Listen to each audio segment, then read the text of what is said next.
You ever just search through a Steam tag? I do. Someone managed to find Shrine 1 and 2 back in 2020 or so when I found them. Picked them up, decided I should play them, then I didn't.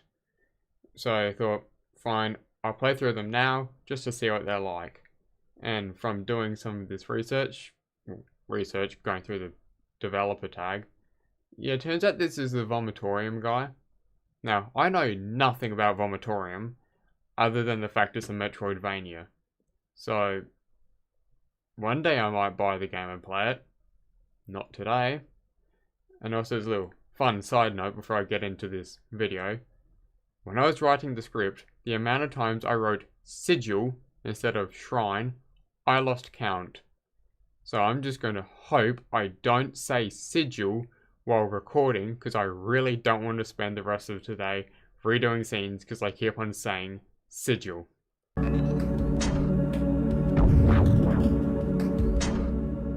The story of Shrine 1 is you kill the god to become a new god, so there isn't really a lot to work on for that.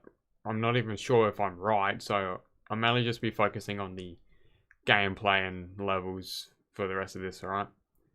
So, the levels themselves are all short little key hunts where you have to basically fight through a room, grab a key, go through a different area. It's very Doom 1-like, which I know it's on GZ Doom, but I'm going to get into it later.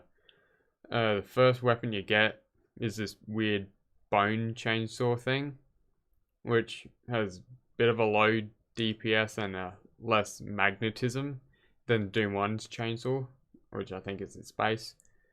The pistol, I think, is a bit stronger than Doom 1's pistol, which, yeah, I can't really avoid talking about the weapons without getting through the whole Doom comparison stuff, so I'll just get through that. From what I've gathered about Shrine 1, it's a port to Steam of an old Doom 2 total conversion mod, which, if I'm right about this, it certainly feels like a person's first big mod, as the levels are well designed, the art is good, but some of the weapons and enemies do feel a bit reskinned. Like, you can tell which enemies were the troopers, what was the shotgun, what was the pistol, that sort of stuff, which in a bit later Shrine 2 fixes immediately, but it does still have that sort of feel of a proof of concept game, but it is still good. Anyway, all the weapons except 2 are pretty much the same, which are the rocket launcher and the plasma gun, I think. The rocket launcher is basically turned into a grenade launcher where the weird explosive red balls that bounce around rooms. I mainly just use them like you would TNT in Blood. Too many games in my head. Basically just bounce it around the corner or into a room that you know is full of enemies to deal with them. And the plasma gun, I think, it's basically turned into this, how do I describe it? It's sort of a auto railgunny focus rifle from Halo Reach. It's the focus rifle from Halo Reach, except good. I only just thought of that comparison, so I hope I didn't peak the mic. In the addition with the weapon changes is that all of the weapons have the same ammo pickups, which basically these red little fires on the ground that you pick it up and it fills the ammo of the gun you're holding. So if you want to get new ammo for a better gun, you got to switch to that gun, pick it up, swap back to what you're using. But the game, from what I tell, doesn't detect when an ammo pool is full and start giving it to a different weapon. It just auto continuously picks up the ammo pickups, which isn't great, but again, fixes later. Anyway, the game's art style, as you've probably been able to see, because hopefully I've been putting footage here, is pixel art, which I don't know why I'm always drawn to pixel art. I don't have any real nostalgia for pixel art games other than Undertale and Terraria, but even that, it's not really that big of a pull. But the aesthetics of it was very Lovecraftian, which I've always liked. I've always liked Captain Racist's book as... Give me a sec. Back in 2018, I got this, so I was probably reading his books far too much then before I really should have. Anyway, I've always liked when people use his imagery. I think that's the right word, as it's the art style the author describes in the book. I don't know what the right word is. I dropped English in year 11 because I wanted to do something else. And so all the weapons and enemies have all been changed to fit into that aesthetic. Is that the word I'm supposed to use? I don't know anymore. So some of the things are more like fleshy fish things or weird bug things, like the pinkies are these weird armored knights things, and the imps are these weird flesh things that just shoot these green hit scanny attacks at you. It's all very wet looking, which is good because that's his style.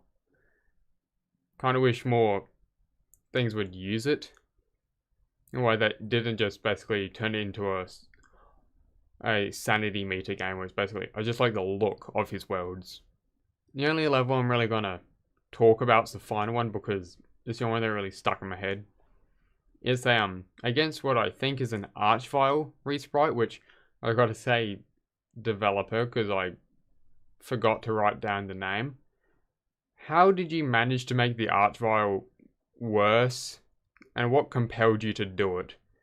So basically, it's a similar sort of weird person-y thing that does a barrage of homing fire explosive attacks and an AoE attack.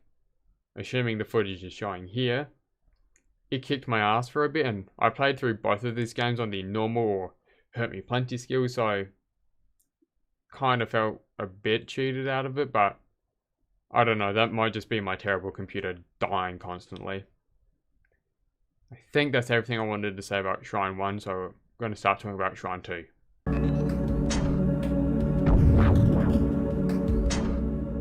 So Shrine 2 begins in a prison cell where some person throws down your weapon for you. I don't know who does this, I don't think it's ever explained, and I don't really care to ask.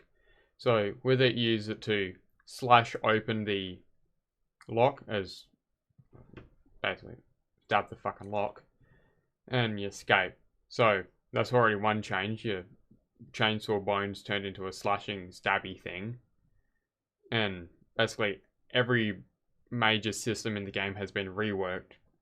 You've got that change, but also pistol's been dropped, and the new weapon you get now is this ice staff thing, which fires out attacks which freeze enemies, which I'm going to getting more into later because it has a good purpose. So this time the game's got a bigger focus on boss battles, as it feels like there's just one or two shorter levels where you go through enemies, but then there's a boss themed one that comes out after it. So obviously a lot more bosses have been put in, so of course there is, you idiot.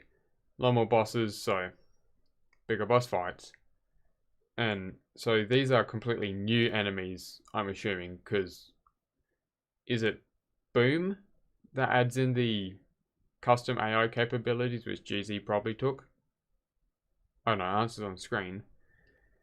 But also the levels have a lot more varied themes, as what is it? I wrote it down because I knew I'd forget. Oh, you got things like lava castles, rides on trains, which very build engine of you. Swampy things, Lost Woods looking place, and steampunk castle, which I'm just saying that because it's got cogs in it, which steampunk enough for me. Gameplay itself hasn't really changed. It's still good, with the levels being a lot more sprawling than the last one, but not really big, but how you go to different areas in it more, so it's more varied inside levels themselves and isn't just a corridor with some rooms off to the side, which some of the castles kind of felt like last time. The weapons, I'd say, have the biggest upgrade as the ice staff from before, but instead of getting your boring double barrel shotgun, you now have a tri-barrel auto shotgun, which later on you get a second tri-barrel auto shotgun, so you just rain death with that for about 2 seconds before you're out of ammo. You've got a Wasp SMG thing, which fires quickly straight forwards, or right click is a slower homing attack. Never really used the homing attack. You get a fire axe which recharges, some grenades, weird energy weapons, and an ice cannon. Oh, and a summon staff. Anything else? Probably. Also, at the start of new episodes, at least episode 2 does, the slash weapon gets an upgrade where you can use the thrust attack to dash a bit, which you'd think would have more of an impact on gameplay, but I personally didn't use it that much. Except for when the game says, basically, use the dash to get over here. But apart from that, didn't really do much of it.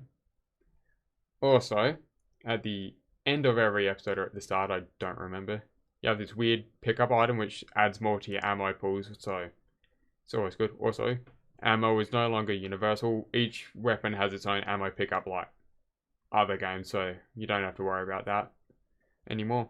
Now, the bosses are more varied. Well, more varied because there's more of them, but you've got this weird centaur horse ridey acting person, which is fun. Siren Head. A weird wall of mouths and eyes. I wanted to call it the horizontal wall of flesh, but decided against it. What else have we got? Again, writing things down and forgetting.